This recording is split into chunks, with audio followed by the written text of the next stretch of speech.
Hello there. Pull up a chair and sit with me for a bit. I want to share something important with you today, something I wish someone had told me when I was younger. It's about the things we share and, more importantly, the things we shouldn't share. You see, when you're young, you think honesty means telling everyone everything. You think transparency is always good, that openness is always the right path. But after 7 decades on this earth, I've learned that wisdom isn't just about what you say. It's also about what you keep to yourself. This isn't about being dishonest or fake.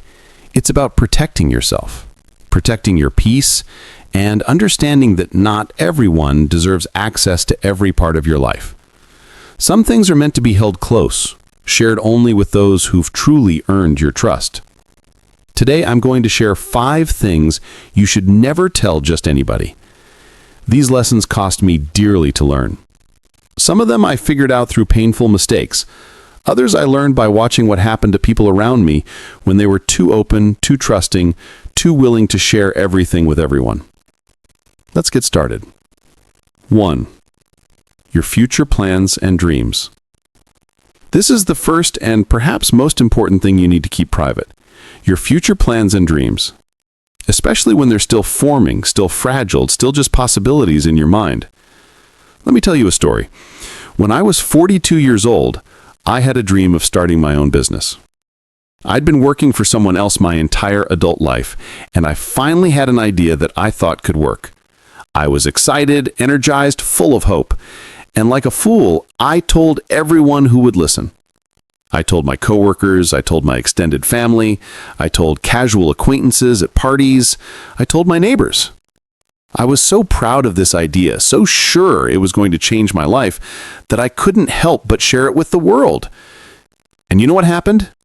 Almost everyone had something negative to say. My brother-in-law told me it was too risky, that I'd lose everything.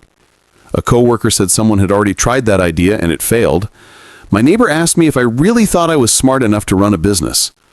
Another friend just laughed and changed the subject, like my dream wasn't even worth discussing. Each comment was like a tiny pinprick in my balloon of enthusiasm. One by one, they deflated my confidence. Within a month, I'd talked myself out of even trying. I convinced myself they were right, that I was being foolish, that I should just stay where I was safe. That was 30 years ago. I never did start that business. And you know what the worst part is? About 5 years later, someone else started a nearly identical business in my area. Today, they're incredibly successful, employing dozens of people, living the life I dreamed about. That could have been me. Should have been me. But I let other people's doubts and fears become my own. I gave them the power to kill my dream before it even had a chance to breathe. Here's what I've learned since then. When you share your plans too early, you invite opinions you didn't ask for. You give people the opportunity to project their own fears and limitations onto your possibilities. And most people, even people who love you, will do exactly that. It's not always malicious. Often they think they're protecting you. They don't want to see you fail or get hurt. But their fear of your potential failure ends up preventing you from even trying. And that's worse than any failure could ever be.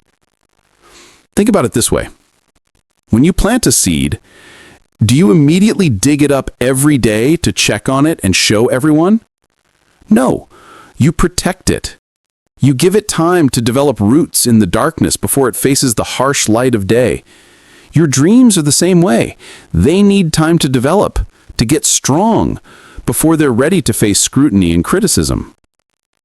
There's also another reason to keep your plans private: the phenomenon of premature satisfaction. When you tell people about your goals, and they congratulate you or get excited with you, your brain releases dopamine. You get a hit of pleasure from their reaction. And here's the problem. Your brain can't tell the difference between the pleasure of sharing the plan and the pleasure of actually accomplishing it. So you get the reward without doing the work. And that makes you less likely to follow through. I've seen this happen countless times. Someone announces they're going to lose 50 pounds, write a novel, run a marathon, start a business. Everyone congratulates them, tells them how great that is, and they feel wonderful. Then, mysteriously, they never actually do it. They got the social reward without the effort, and their motivation evaporated. Now, I'm not saying you should never share your plans with anyone. Your spouse, your closest confidant, maybe a mentor who's actually qualified to advise you. These are people you might selectively share with. But the key word is selective. Not everyone needs to know. Not everyone deserves to know. I started my YouTube channel 2 years ago. Nobody knew about it for the first 6 months. Not my kids, not my friends, not my extended family. I just quietly built it, learned what I was doing, made my mistakes in private. By the time I finally mentioned it to anyone, I had 50 videos published and a small but growing audience. I had proof it could work. I had momentum. And by then, any negative comments couldn't stop me because I'd already started. That's the way to do it. Build in silence. Let your success make the noise. Don't give people the opportunity to talk you out of something before you've even given it a real try. Your dreams are precious. Your plans are valuable. Not everyone deserves access to them. Guard them carefully, share them sparingly, and let your actions speak louder than your intentions. 2. Your financial situation. The second thing you should never tell just anybody is your financial situation. This includes how much money you make, how much you have saved, what you paid for your house, what you're inheriting, or any other details about your financial life. Money is one of those topics that brings out the worst in people. It creates jealousy, resentment, and entitlement.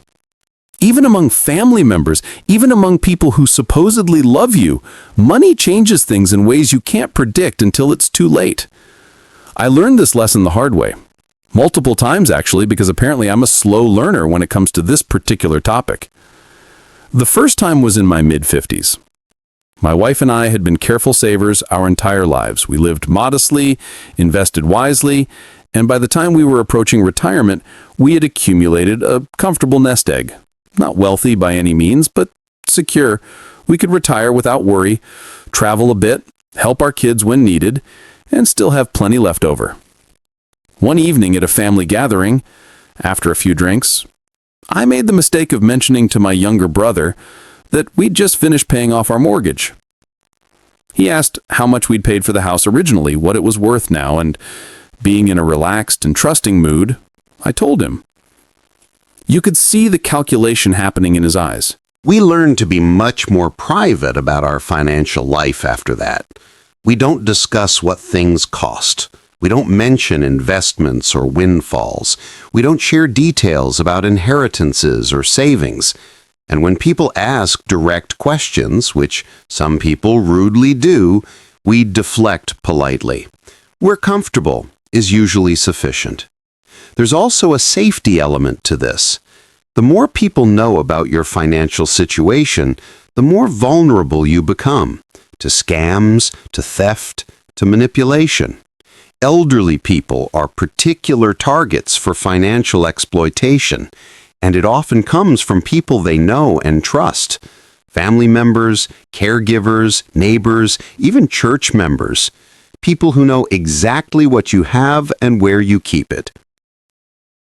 I know of several people in my community who were taken advantage of precisely because they were too open about their finances. One man mentioned to his home health aide that he kept a significant amount of cash in his house. Within a month, that money was gone, and the aide had disappeared. Another woman told a new friend at her senior center about a large inheritance she'd received. That friend introduced her to a financial advisor who turned out to be running a Ponzi scheme. She lost everything. I'm not saying you should be paranoid or trust no one. I'm saying you should be selective.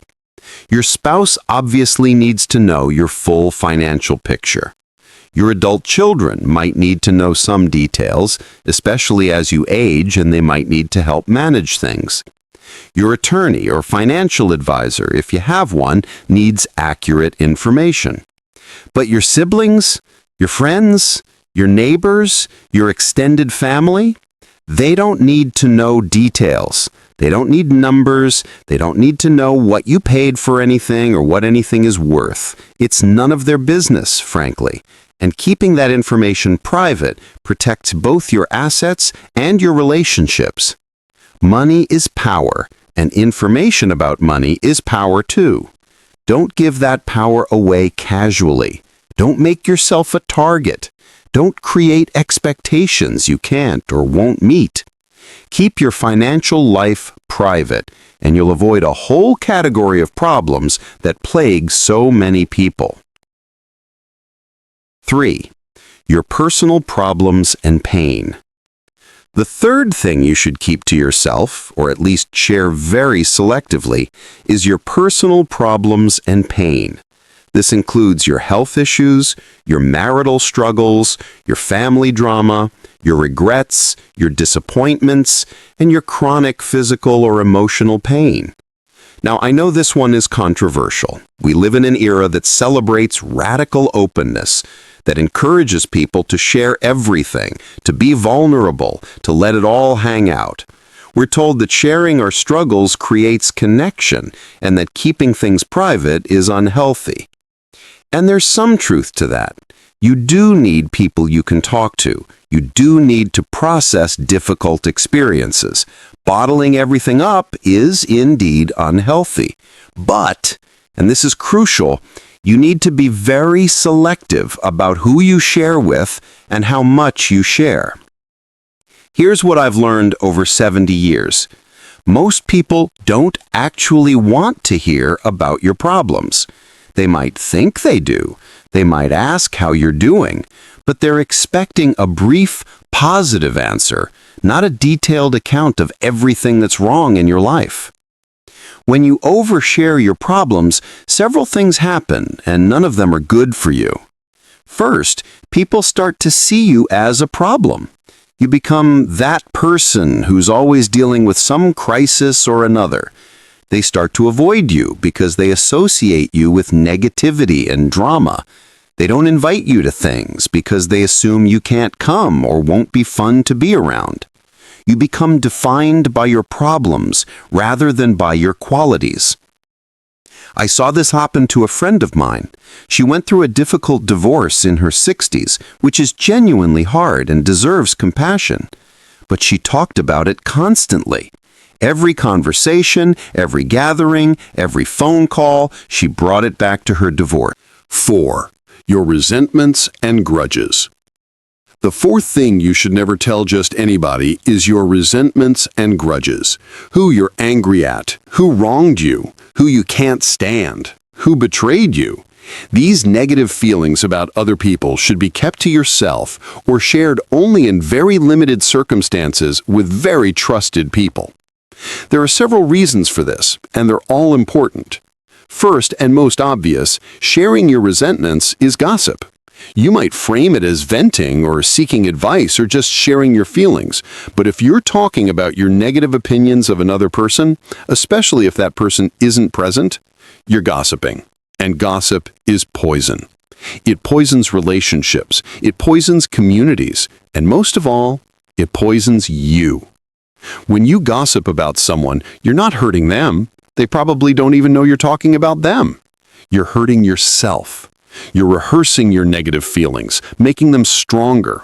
You're recruiting other people into your negativity, creating alliances based on shared dislike rather than shared affection. You're creating a whole social ecosystem built on something destructive. I learned this lesson in my 40s. There was a guy at work who I couldn't stand. He was arrogant, took credit for other people's work, sucked up to the boss, and generally made the workplace unpleasant for everyone around him. And I complained about him constantly, to my wife, to my coworkers, to anyone who would listen. I thought I was bonding with people over our shared dislike of this guy. And in a way, I was. But what I didn't realize was that I was also making myself unpleasant to be around. People started associating me with negativity. They started avoiding conversations with me because they knew I'd steer it toward complaints about this coworker. More than that, my constant focus on this person gave him power over me. He was living rent-free in my head. He probably barely thought about me at all, but I was thinking about him constantly, getting angry about things he did, imagining conversations where I told him off, burning emotional energy on someone who didn't deserve a moment of my attention. One day, a colleague I respected pulled me aside and said something that changed my perspective. He said, "You talk about him more than anyone else does. You're giving him more attention than he deserves. Why don't you just let it go and focus on your own work?" He was right. I was obsessed with this person I supposedly couldn't stand. I was letting him take up space in my mind and my conversations that could have been used for literally anything else. So I made a decision. I stopped talking about him. When other people brought him up, I refused to engage. I'd just say something neutral and change the subject. Within a few weeks, my entire experience at work improved. Not because he changed, because he didn't, but because I stopped giving him any energy. I stopped letting him be a main character in my life story. He became irrelevant, which is exactly what he should have been all along. Second, when you share your resentments, you force other people to take sides. This is especially problematic in families or in close-knit communities. If you tell your sister that you're upset with your brother, she's now in an awkward position. She loves you both. She doesn't want to be in the middle, but you've put her there by sharing your negative feelings. This creates division where there doesn't need to be any. It damages relationships that might not have needed to be damaged. It makes gatherings awkward. It creates drama that could have been avoided. And often, by the time you've moved past your resentment, you've created a situation where others are holding on to it on your behalf. I watched this play out in my extended family. Two cousins had a falling out over something, honestly, I don't even remember what it was, but they both talked about it to other family members, sharing their version of events, explaining why they were hurt, building their case for why they were right. Soon, the whole family was divided into camps. Family gatherings became tense, people stopped inviting both of them to the same events. It was a mess. The truly ridiculous thing? The two cousins eventually worked it out between themselves. They reconciled, apologized, moved past it, but the rest of the family was still divided. People were still holding grudges on behalf of one or the other. The drama lasted years longer than it needed to because they'd involved everyone else in their private dispute. Third, resentments don't help you. Holding on to them doesn't change what happened. Talking about them doesn't make them go away. In fact, rehearsing them often makes them stronger and more deeply embedded in your psyche. The healthiest thing you can do with a resentment is to work through it privately, preferably with a professional if it's serious, and then let it go. Not because the other person deserves forgiveness, but because you deserve peace. You deserve to not carry that weight around. You deserve to be free from the chains of bitterness. Now, I'm not saying you should never address conflicts. If someone wrongs you, there are times when you should confront them directly, set boundaries, or even end the relationship. What I'm saying is that broadcasting your resentments to anyone who will listen isn't helpful. It doesn't solve the problem, it just spreads negativity. The exception, and it's an important one, is seeking counsel from a trusted mentor, friend, or therapist. If you're trying to work through how to handle a difficult situation with someone, it's appropriate to talk about it with a wise person who can offer perspective. The key is that this should be solution-focused, not just venting. You're not talking about it to gossip or to recruit allies. You're talking about it to gain insight and figure out how to move forward. But with most people, in most situations, your resentments should stay private. When someone asks you about that person you're supposedly upset with, give a neutral response. We're working through some things, or we're not as close as we used to be, or even just things are fine if you don't want to discuss it at all. Don't let your resentments define your conversations. Don't let them define your relationships. Don't let them define you. Hold them lightly, work through them quietly, and let them go as soon as you possibly can. Your peace is worth more than being right. Your relationships are worth more than proving your case. Your future is worth more than your grievances about the past. 5. Your good deeds and generosity.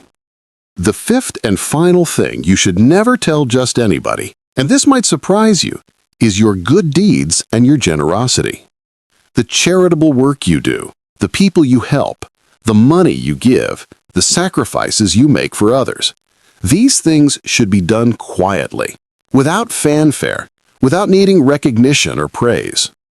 This goes against our modern culture where people post every charitable act on social media, where companies brag about their donations, where good deeds are performed primarily for the sake of being seen performing them. But there's ancient wisdom in keeping your generosity private, and I've come to understand why. First, when you publicize your good deeds, you change the motivation behind them. You're no longer doing them purely to help someone else.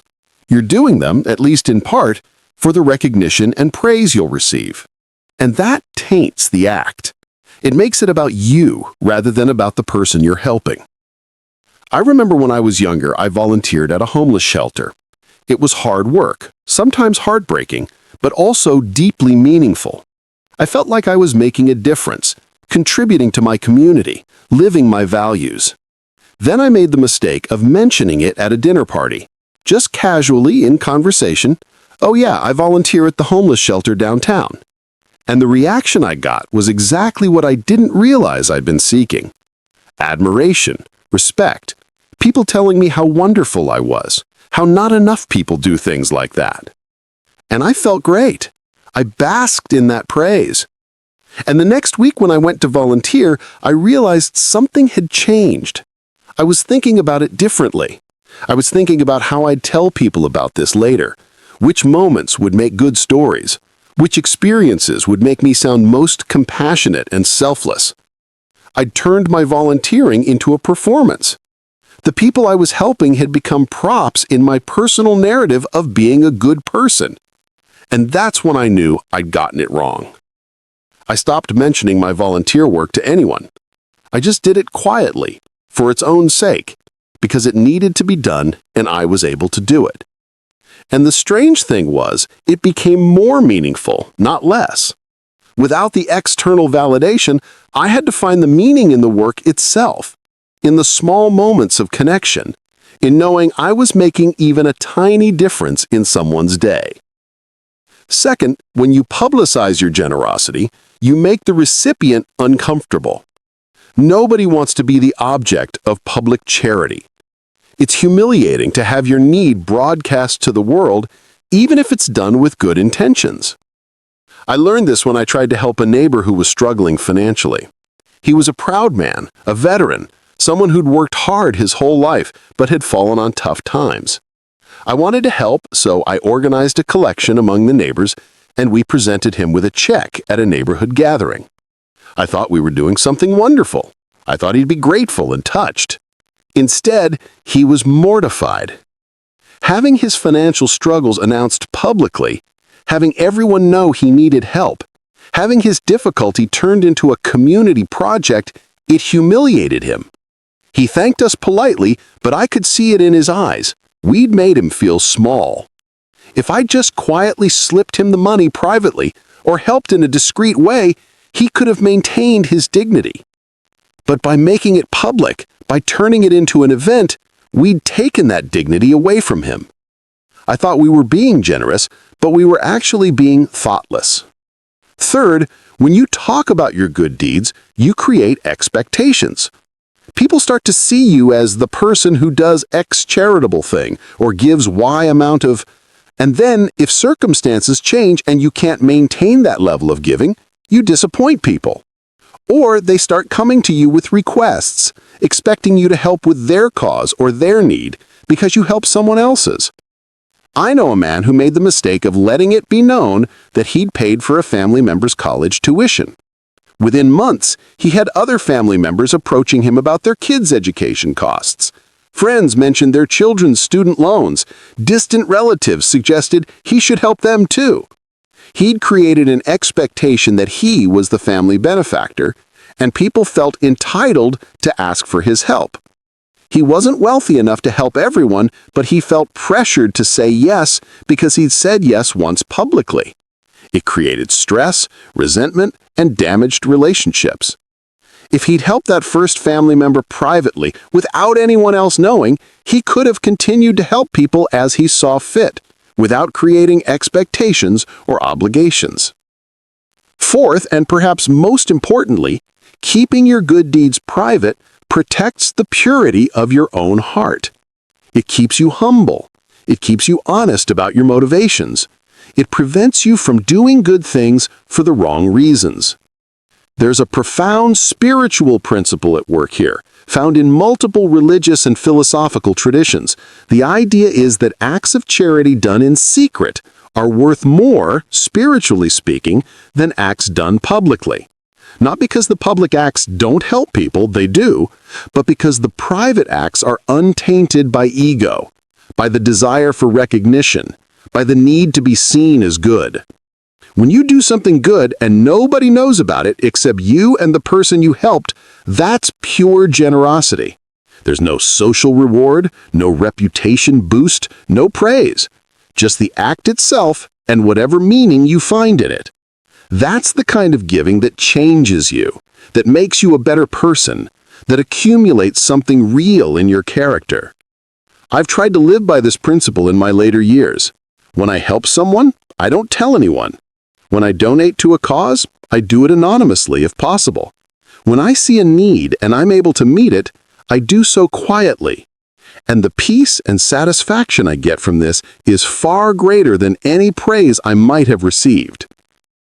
Now, I'm not saying you should never acknowledge help or charitable work. If someone thanks you, accept graciously. If a charity needs to recognize donors for legal or practical reasons, that's fine. If your good deed inspires others to help in some way, that can be valuable. What I'm saying is, don't seek recognition. Don't brag. Don't use your generosity as social currency or as a way to build your reputation. Don't turn the people you help into stories that make you look good. Keep it between you, the person you helped, and God or your own conscience. Let your reputation be built on who you are, not on what you want people to think you are. Let your character speak for itself through consistent, quiet acts of kindness that nobody sees and nobody applauds. That's the kind of generosity that matters. That's the kind of giving that leaves a real legacy. So, there you have it. 5 things you should never tell just anybody. Your future plans and dreams, your financial situation, your personal problems and pain, your resentments and grudges, and your good deeds and generosity. I know this might seem like I'm advocating for a closed, guarded, secretive life, but that's not what I'm saying at all. I'm advocating for discretion, for wisdom, for understanding that not everyone deserves access to every part of your life. Think of it this way. Your life is a house. Some people should only see the front porch. They're acquaintances, casual friends, people you're friendly with but don't really know. With them, you keep things pleasant and surface level. That's not being fake, that's being appropriate. Other people might be invited into the living room. These are closer friends, people you've known longer, people who've earned a bit more trust. You can share more with them, but still, there are rooms they don't need to see. And then there are the very few people who get access to the whole house. Your spouse, maybe 1 or 2 lifelong friends, perhaps your children once they're adults. These are the people who've proven themselves trustworthy over years or decades. These are the people who have shown they can handle your truth without judgment, who won't use your vulnerabilities against you, who genuinely have your best interests at heart. With these people, you can be fully yourself. You can share your dreams without fear of discouragement. You can talk about your struggles without becoming defined by them. You can process your difficult feelings without spreading negativity. You can be vulnerable and know that vulnerability won't be exploited. The key is discernment, knowing who belongs where, not giving everyone access to everything. Understanding that privacy isn't the same as secrecy, and that boundaries aren't the same as walls. I've lived long enough to see what happens when people are too open, too trusting, too willing to share everything with everyone. They get hurt. They get taken advantage of. They get judged and criticized and gossiped about. Their dreams get crushed before they have a chance to grow. Their relationships get complicated by financial entanglements. Their pain becomes their identity. Their resentments poison their communities. Their good deeds become performances. But I've also seen what happens when people practice wise discretion. They maintain their dignity. They protect their peace. They preserve their relationships. They accomplish their goals without interference. They help others without creating dependency. They move through the world with a quiet confidence that comes from not needing external validation.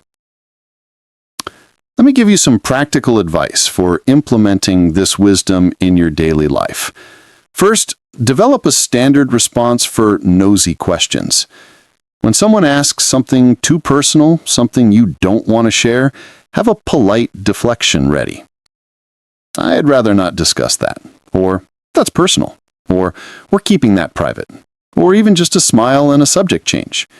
You don't owe anyone an explanation for why you won't answer an intrusive question. Second, resist the urge to overshare on social media. I know I'm an old man and social media wasn't a big part of most of my life, but I watch my kids and grandkids navigating this and I see the problems it creates.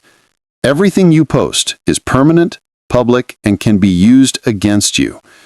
The dopamine hit you get from likes and comments isn't worth the loss of privacy and the potential for problems down the road. Third, think before you speak. Before you share something about yourself, ask, why am I sharing this? Who am I sharing it with? What are the potential consequences? Will I regret this later? Just that brief pause can save you from many problems. Fourth, learn to be comfortable with mystery. You don't have to explain everything. You don't have to justify your choices. You can let people wonder about you. There's power in being a little unknowable, in keeping some parts of yourself private. It maintains your dignity and autonomy. Fifth, practice selective sharing. Before you tell someone something, ask yourself, have they earned this information? Can they be trusted with it? Will sharing this strengthen or complicate our relationship? If the answers don't feel right, keep it to yourself. Sixth, find one or two truly trustworthy confidants. Everyone needs someone they can really talk to, someone who knows the whole truth. But be very selective about who those people are. Trust should be earned over time through demonstrated loyalty and discretion. Seventh, keep a journal. Sometimes you need to get things out, to process them, to express them. A private journal is perfect for this. You can write about your dreams, your finances, your problems, your resentments, your acts of kindness, everything. It helps you process without the risk of betrayal or judgment. Now, I don't want to leave you with the impression that you should just be closed off and never share anything with anyone. That's not healthy either. So let me tell you what you should share freely, generously, openly. Share your joy. When good things happen, when you're happy, when life is treating you well, share that. Not in a bragging way, but in a genuine, infectious way. Joy multiplies when it's shared. It lifts other people up. It creates positive energy in your relationships and communities. Share your gratitude. Tell people when you appreciate them. Thank them for specific things they've done. Let them know their impact on your life. This costs you nothing and gives them everything. It strengthens relationships and creates goodwill. Share your knowledge and skills. If you know how to do something and someone needs help, teach them. Share your expertise freely. This is a form of generosity that empowers others without creating dependency or obligation. Share your stories. Not the ones that make you look good or put others down, but the ones that contain lessons you've learned. Stories of mistakes you made and what you learned from them. Stories of challenges you faced and how you overcame them. Stories that might help someone else navigate similar situations. Share your time and presence. Being fully present with someone, giving them your undivided attention, really listening to them, this is one of the most valuable things you can share. It costs nothing, but means everything. Share your laughter. Humor, when it's kind and not at anyone's expense, is a gift. The ability to laugh at yourself, to find joy in small moments, to keep things light, this is something the world needs more of. Share your encouragement. When you see someone trying, struggling, working toward something, encourage them, build them up, believe in them. Your words might be exactly what they need to keep going. Share your love. Tell the people you love that you love them. Don't assume they know. Say it clearly, specifically, frequently. You can never say it too much, and you might not always have the chance. These are the things worth sharing. These are the things that build connection without creating vulnerability. These are the things that strengthen relationships without inviting exploitation. These are the things that make the world a little bit better. Now, I want to address something that might be troubling some of you. In recent decades, there's been a big cultural push towards radical honesty and vulnerability. We're told that the path to connection is through complete openness, through sharing everything, through letting everyone see all of us.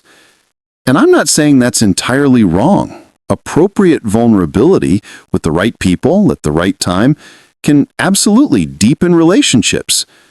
Being authentic is important. Pretending to be perfect or hiding your humanity isn't healthy. But there's a balance, and I think our culture has swung too far in the direction of oversharing. We've confused authenticity with having no boundaries. We've confused vulnerability with indiscriminate disclosure. We've confused openness with wisdom. True wisdom knows the difference between healthy vulnerability and foolish exposure. It knows that you can be authentic without being an open book. It knows that some privacy is not only acceptable, but necessary for your well-being and the health of your relationships. Think of it this way. A garden with no fence gets trampled. A house with no doors gets invaded. A heart with no boundaries gets broken. Privacy isn't about hiding who you are. It's about protecting what's precious so it can flourish. You can be genuine, real, and authentic while still maintaining appropriate boundaries. You can let people see the real you without letting everyone see everything about you. You can be vulnerable with people who've earned that trust while being appropriately guarded with those who haven't. This isn't duplicity. This isn't being fake. This is being wise. This is understanding that different relationships have different levels of intimacy, and that that's not only okay, it's how it should be. If you're young and you're hearing this advice, you might think it sounds cynical or paranoid. You might think I'm being too protective, too suspicious of people's motives, too closed off. And maybe at your age, you can afford to be more open. Maybe the consequences of oversharing aren't as severe when you're 25 as they are when you're 75. Maybe you'll be fine. But I'm telling you this as someone who's lived through the consequences of being too open. I've seen the damage it can do. I've felt the pain of betrayed confidences, of dreams crushed by doubters, of relationships ruined by financial entanglements, of being defined by my problems, of having my generosity exploited. You don't have to learn every lesson the hard way. You can learn from those of us who've already paid the price. You can build healthy boundaries now before you need them desperately. You can practice discretion before discretion becomes a matter of survival. I'm not saying don't trust anyone. I'm saying trust selectively. I'm not saying don't share anything. I'm saying share wisely. I'm not saying close yourself off. I'm saying open yourself up to the right people in the right ways at the right times. Your openness is a gift. Don't give it to everyone. Save it for people who've shown they deserve it. Your vulnerability is powerful. Don't waste it on people who'll use it against you. Your dreams are precious. Protect them until they're strong enough to withstand criticism. You have a long life ahead of you, hopefully. The choices you make now about what to share and what to keep private will echo through all those years. Choose wisely. Your future self will thank you for it. Trust me on that. Let me tell you about something I've discovered in my later years. There's a profound peace that comes from having a rich inner life that not everyone knows about. From having parts of yourself that are just yours, that you don't perform for anyone, that exist independent of anyone else's knowledge or opinion. When your entire life is on display, when everyone knows everything about you, you become dependent on their reactions. You need their approval, their validation, their engagement. You're constantly performing, constantly managing their perceptions, constantly anxious about what they think. But when you keep some things private, when you have thoughts and feelings and experiences that are yours alone, or shared with only your closest people, you develop an inner strength, a core of self that isn't dependent on external validation, a sense of identity that comes from within rather than from others' opinions. I have dreams that only my wife knows about. I have memories I've never shared with anyone. I do small kindnesses that nobody sees. I think thoughts and feel feelings that I never express. And all of this private inner world, it's mine. It's sacred. It's precious.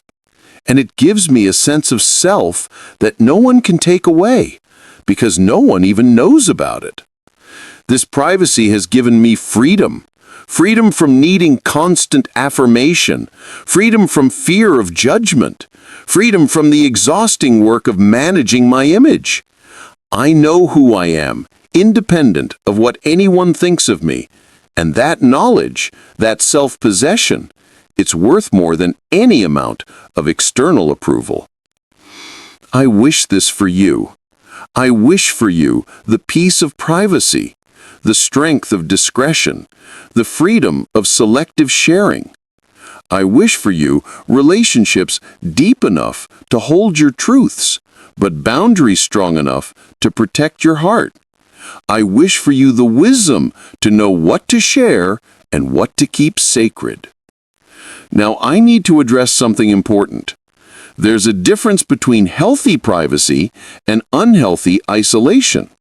I don't want anyone to take this advice and use it as an excuse to completely shut people out, to refuse all vulnerability, to build walls so high that no one can reach you. Isolation is different from discretion. Isolation is when you're alone, not by choice, but because you've pushed everyone away. It's when you have no one you can talk to, no one who really knows you, no one you trust. That's not healthy. That's not what I'm advocating for. Humans are social creatures. We need connection. We need intimacy. We need people who know us and love us anyway. We need relationships where we can be vulnerable and authentic. The key is balance. You need some people in your inner circle, people who get to see the whole you, but you also need boundaries with everyone else. You need privacy without isolation. You need discretion without disconnection. If you find yourself completely alone because you've been too guarded, if you have no one you can really talk to, if you've used privacy as a shield to avoid all intimacy, that's a problem. That's gone too far in the other direction. The goal is selective intimacy, deep relationships with a few, friendly but boundaried relationships with many, privacy without loneliness, discretion without isolation. It's a balance, and it takes wisdom to find it. If you're struggling with this balance, I encourage you to seek help. Talk to a counselor or therapist. They can help you understand where your boundaries might be too rigid or too weak. They can help you learn how to be appropriately vulnerable without being foolishly exposed. Everything I've shared with you today comes down to this: live intentionally. Don't just react to every situation, every question, every request for information. Think about who you want to be and what kind of life you want to live. Then make choices that align with that vision.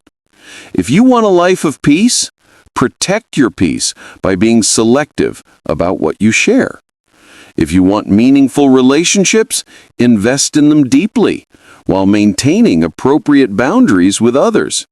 If you want to accomplish your dreams, protect them from doubters and critics while they're still forming. If you want financial security, keep your financial situation private. If you want to be known for your character rather than your complaints, keep your problems to yourself, except with your most trusted confidants. These aren't just random rules. These are principles that, when applied consistently, will transform the quality of your life. They'll reduce drama, protect your dignity, preserve your relationships, and give you the freedom to be fully yourself without constantly defending or explaining yourself. I'm 72 years old. I don't know how many more years I have on this earth, but I can tell you that the wisdom I've shared today, the understanding of what to share and what to keep private, it's made my later years the most peaceful and fulfilling of my entire life. I'm not performing for anyone anymore. I'm not trying to impress anyone or prove anything to anyone. I'm not broadcasting every detail of my life or seeking validation from the masses. I'm just living quietly, deeply, intentionally, with the people I love, pursuing the things that matter, helping where I can, and keeping my own counsel about the rest. And there's a freedom in that, a lightness, a joy. I wish I'd understood this 40 years ago, but I'm grateful I understand it now. And I'm grateful I can share it with you, in hopes that you won't have to learn it the hard way like I did. So what do you do with all this information? How do you start implementing these principles in your life? Start small. Pick one of the 5 things I've talked about, the one that resonates most with you, or the one where you've made the most mistakes in the past. Focus on that one area for the next month. Maybe you've been too open about your finances. Start practicing phrases like, "we're comfortable," or "that's personal," when people ask nosy questions. Notice how it feels to keep that information private. Maybe you've been broadcasting your dreams too early. The next time you have an exciting idea or plan, don't tell anyone for a month. Just sit with it, develop it, protect it. See how that changes your experience of it. Maybe you've been oversharing your problems. Try keeping them to yourself or sharing only with one trusted person. Notice if you feel better or worse. Pay attention to how people's perceptions of you might shift. Maybe you've been talking about people you resent. Make a conscious decision to stop. When the urge comes up, acknowledge it, and then deliberately change the subject in your mind. Notice how your feelings about that person change when you stop rehearsing your grievances. Maybe you've been seeking recognition for your good deeds. Try doing something kind without telling anyone. Notice how it feels different. Pay attention to the purity of your motivation when there's no possibility of recognition. Pick one. Work on it. Give it time. And then when you've made progress there, pick another. This isn't about becoming perfect. It's about becoming more intentional, more wise, more protective of yourself and your peace. And be patient with yourself. I've had 72 years to learn these lessons, and I'm still not perfect at any of them. You won't master them overnight, but every small step in the right direction matters. Every time you choose discretion over disclosure, you're building a better foundation for your life. I want to thank you for spending this time with me, for listening to the wisdom of an old man who's made plenty of mistakes and learned from most of them. I hope something I've said today helps you. I hope it protects you from pain I've experienced.